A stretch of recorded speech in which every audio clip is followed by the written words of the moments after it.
Hi everybody, it's Hi folks. myself, Janine and Rich. We're here on day number something or other, locked down with our 3 dogs, a cat, a tortoise, and our 3 varsity kids. I just wanted to ask Rich to read from Psalm 33.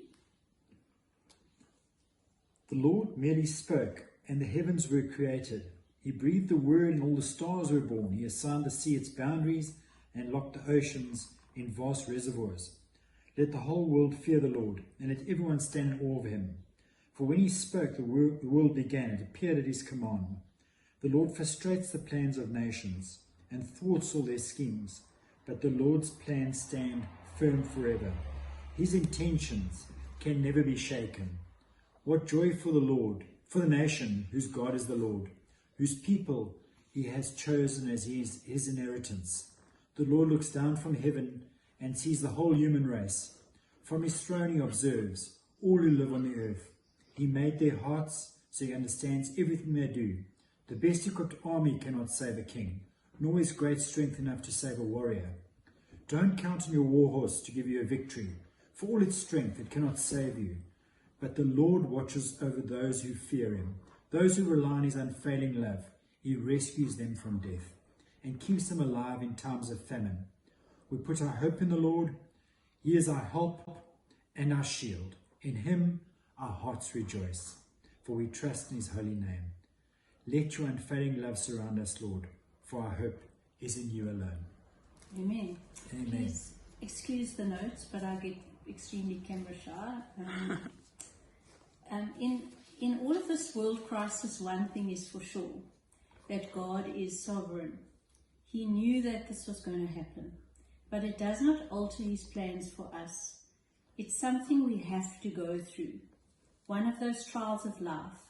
It doesn't mean it won't be difficult or painful, nor that the outcome will always be what we expect or want.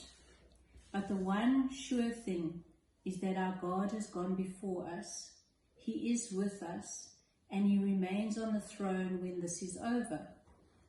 It's who we are in him during this time that is the greatest test. Are we fearful? Are we selfish? Have we lost faith? We need to ask God what we can do during this time. And in our individual capacity, no matter how small, it will make a difference. One thing we can do is that we can pray, because we can all pray. The other thing that we can do is to give. So I'm just asked Rich to read from Isaiah 58:10-12. Thanks, love. Feed the hungry and help those in trouble. Then your light will shine out from the darkness, and the darkness around you will be as bright as noon. The Lord will guide you continually, giving you water when you are dry and restoring your strength. You will be like a well-watered garden, like an ever-flowing spring.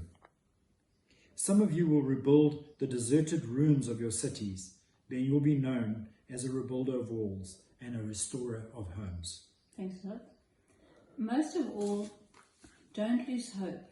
We need to be like that tree in Psalm 1, planted by streams of living water, because the world will be changed. The world will not be the same. And we need to strengthen ourselves in the Lord at this time, because the fields will be ripe for harvest. So stay strong, as he will need us as his hands and feet to go out into the fields and to bring in the harvest. Thanks, guys. Sorry if I'm a bit